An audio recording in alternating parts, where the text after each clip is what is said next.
परीक्षा में आने वाला बहुत ही महत्वपूर्ण प्रश्न है और वो है कंप्यूटर की सेकेंडरी स्टोरेज डिवाइस को समझाइए। विभिन्न प्रकार की सेकेंडरी स्टोरेज डिवाइस कौन कौन सी होती हैं कंप्यूटर में, आज इस पूरे टॉपिक को हम कंप्लीट करने वाले हैं। सबसे पहला है सेकेंडरी मेमोरी या इसको बोलते हैं सेकेंडरी स्टोरेज डिवाइस। यहाँ पर आप पिक्चर में देख सकते हैं कि जितने प्रकार की मेमोरी, जितने प्रकार की डिवाइस, जितने प्रकार की स्टोरेज डिवाइस को हम कंप्यूटर में एक्सटर्नल रूप में लगाते हैं उसे बोलते हैं कंप्यूटर की सेकेंडरी मेमोरी। हिंदी में इसी को बोलते हैं कंप्यूटर की द्वितीयक मेमोरी। सेकेंडरी स्टोरेज डिवाइस को कंप्यूटर में अलग से जोड़ा जाता है। इसमें जो डेटा स्टोर किया जाता है वह स्थायी होता है। सेकेंडरी मेमोरी में floppy disk, hard disk, compact disk, optical disk, memory card, pen drive आदि आते हैं। इन सभी को सेकेंडरी स्टोरेज डिवाइस या हिंदी में द्वितीयक मेमोरी कहते हैं।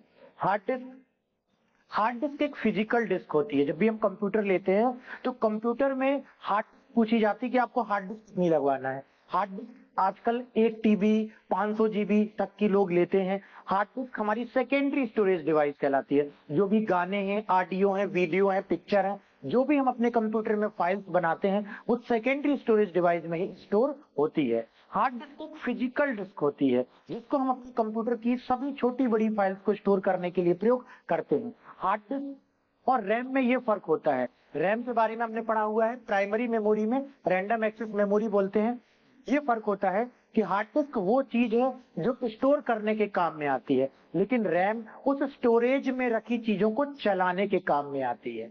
ठीक है, तो रैम का इस्तेमाल क्या होता है? प्रोग्राम को चलाने के लिए। यदि रैम कम होगी तो आपका सॉफ्टवेयर या कंप्यूटर स्लो वर्क करेगा। और हार्ड या सेकेंडरी स्टोरेज डिवाइस का इस्तेमाल किस लिए किया जाता है? फाइल्स को, डेटा को कंप्यूटर में स्टोर करने के लिए। इसी प्रकार से सेकेंडरी स्टोरेज डिवाइस के अंतर्गत फ्लॉपी डिस्क। अब फ्लॉपी डिस्क का इस्तेमाल कहीं पर भी नहीं होता, लेकिन यदि आपको परीक्षा में सेकेंडरी स्टोरेज डिवाइस के बारे में लिखने के लिए आता है तो आपको इसके बारे में जानकारी होनी चाहिए।